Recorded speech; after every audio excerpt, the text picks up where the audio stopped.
friends, it is pouring cats and dogs outside, and well, you know, I live in Belgium, so that actually doesn't tell you anything about which season we're in right now, but it gives me hope that sweater weather is finally on the way. I mean, I am already wearing a sweater, but it is a little bit slightly too warm to wear it all day.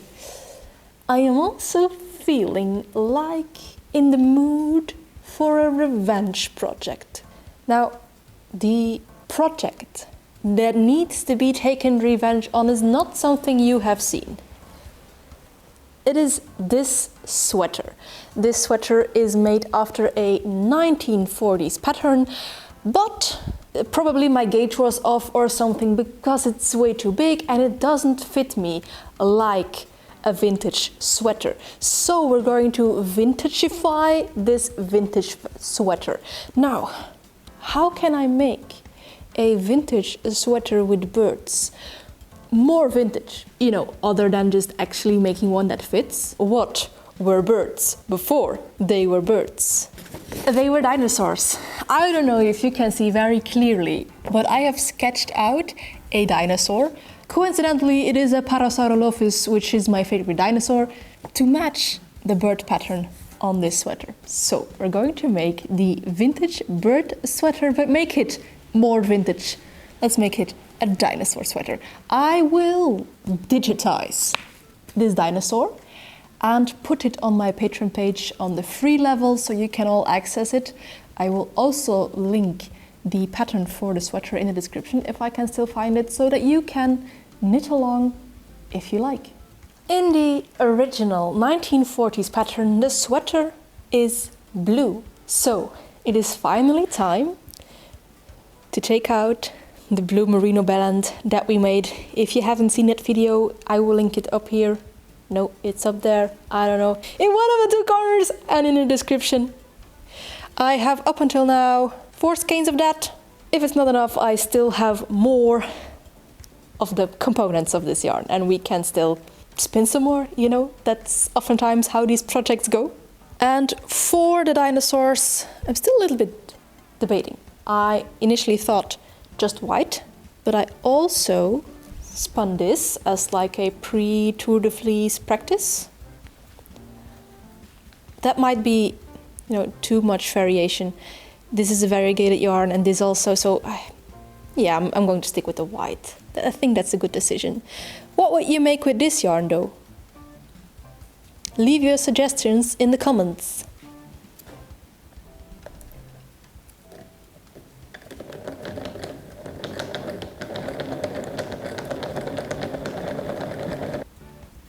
It probably was a lot more interesting for you guys to watch me design the dinosaur rather than knitting the gauge swatch.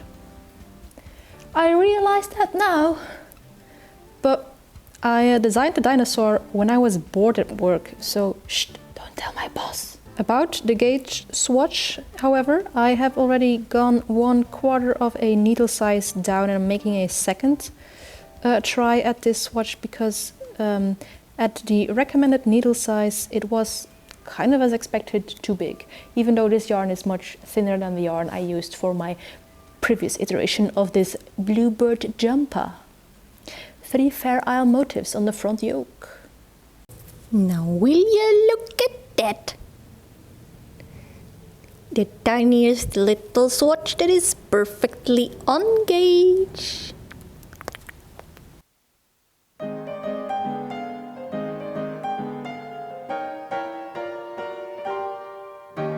But before anything actually interesting happens, we have oceans of stockinette stitch.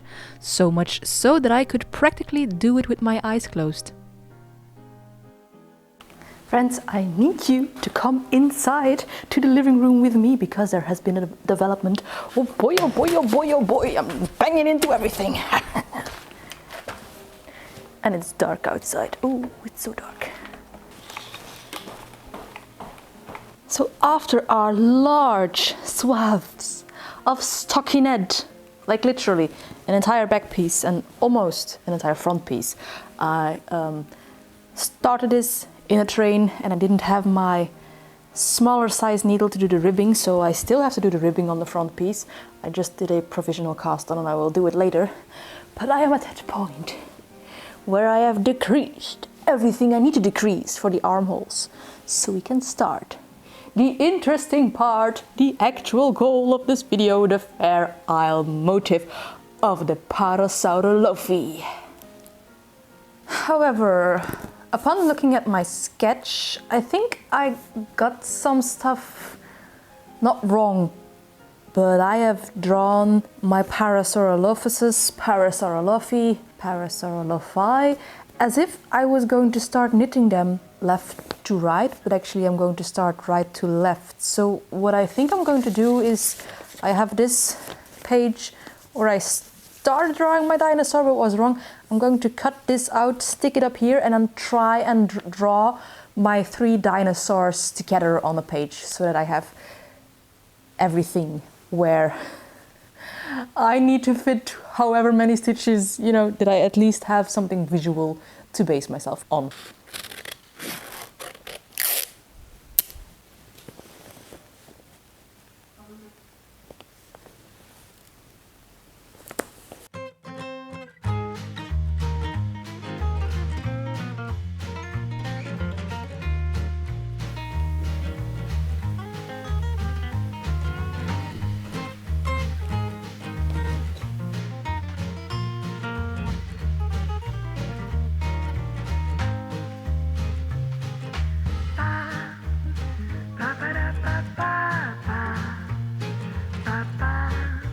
There are slowly appearing dinosaurs. Please don't focus on me.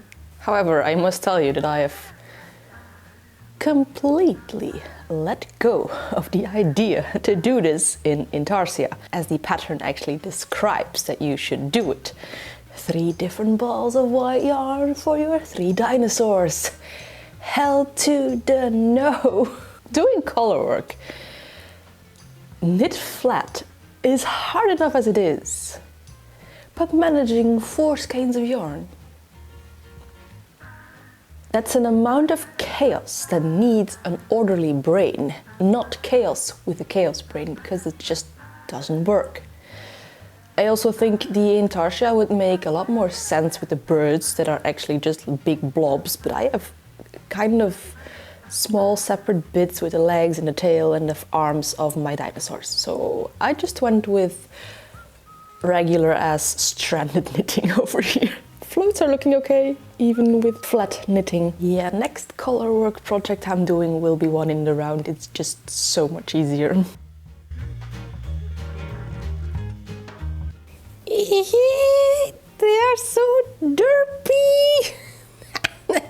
A proper way of doing this, of designing a new pattern or motif for this blouse, would probably have been to knit it separately a couple of times to see how it looked before putting it on the actual piece. But I can't show it for you because I've already started like dividing for the neckline and now this is in the way. But you can see this little parasaurolophus here on the end.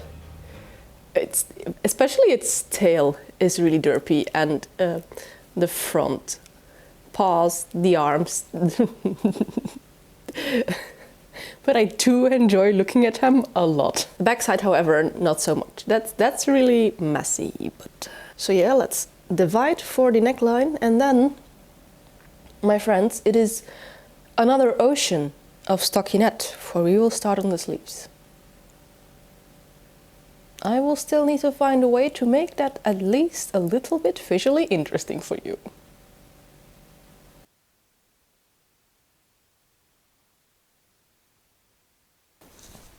Oh, bam! Got my back and my front piece is done. Can we have a better look at the parasaurolophus, please? I'm so happy. I will be having another dinosaur-themed handmade piece of clothing. Because, you know, I wasn't just your standard dinosaur weird kid. No.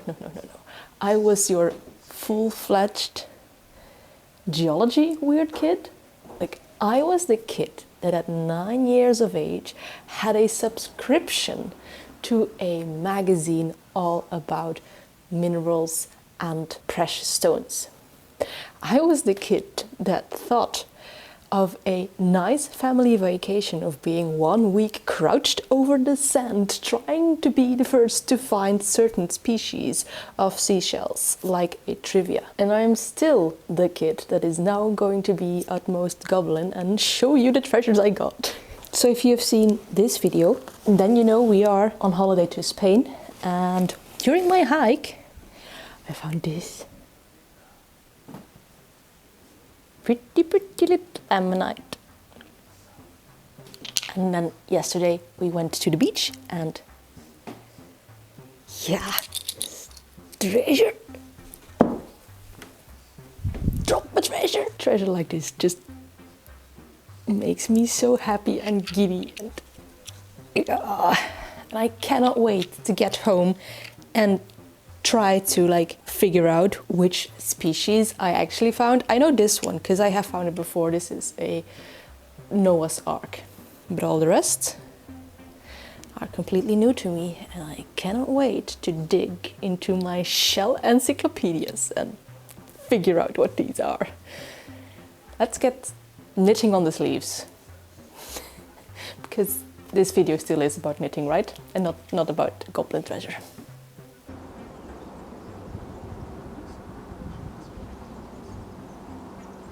He struck 3 blows at King Yusuf, but the king escaped the Cid's sword and galloped off on his swift horse, not stopping till he was inside the fine fortress of Gruyere.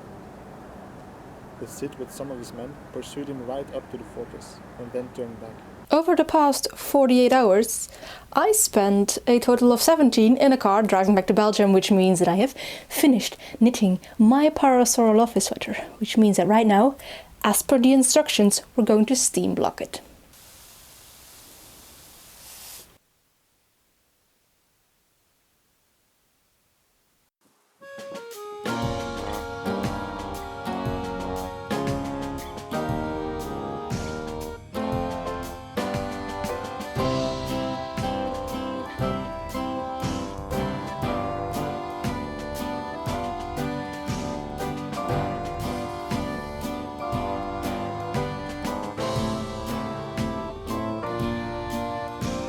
I believe I can say that this is a revenge successfully taken. There is principally nothing wrong with this sweater.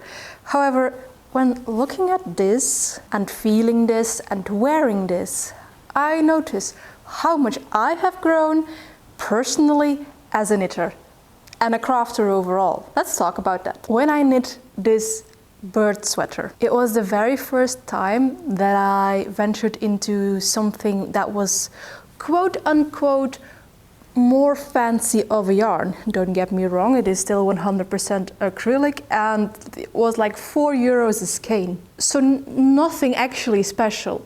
But before that, I was used to copying the manners of my grandmom, which is buying €1 skeins in Zeeman or Libra and knitting with that. This was already a step up from that. I, at that point, had never in my life made a gauge swatch.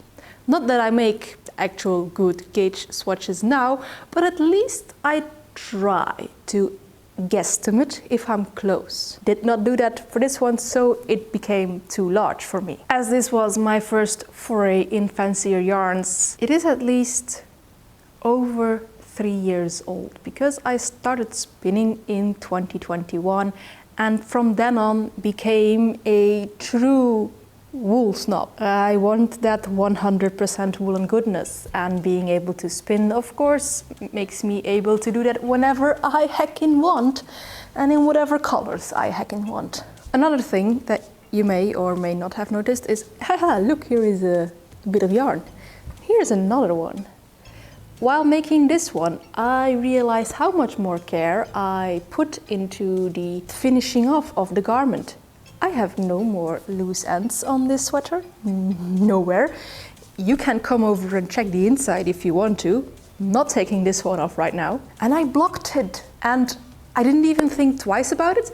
I think in the beginning of my channel I was still a not weaving in ends and not blocking kind of knitter, but now it has actually become kind of second nature to do that because I have learned how much nicer it makes your clothes. Also, over the years since knitting this one and now knitting this one, I have become so confident, maybe a little bit arrogant, in my abilities to draft my own version of it. I would not have thought this possible when I knit this. I thought back then that this was hard enough already. So yeah, I actually kind of do recommend you to re-knit some of your old pieces just to see how far you've come. This makes me so thoroughly happy to think about that. Is this a perfect sweater? Of course not. I mean, my parasaurolophi are wonky and a little bit, you know, derpy, and they come a little bit too close to the ends over here, so when I'm sitting like this, only the middle one is kind of visible. But I am proud of myself for making this. Also, the yarn that I spun, like the blue with the flecks of yellow and white, my ocean yarn, how good does it look knit up? Like, for real? Even though my parasaurolophus are a little funky and weird and goofy looking, I will still post the chart on my Patreon as promised. So if you want some goofy, derpy parasaurolophus yourself, you can knit them. I don't know if I encourage you to do it, but you can. And if you do, please show me the results. I would be so honored to see it. And also I'm very curious to see it. And what about you? What was a moment in your knitting journey that made you realize, damn, I have made so much progress already in the years that I have been knitting? Let me know down in the comments. I really love to hear your stories as well. And then I think all that rests for me to say is, if you like these kind of fiber shenanigans, then maybe you could like, comment or subscribe, but of course that is all up to you. And as for me and my dinosaurs, I will see you in a next video. But before we do that, here are some more knitting shenanigans. You can watch it. Yeah, I encourage you to do that actually. Bye!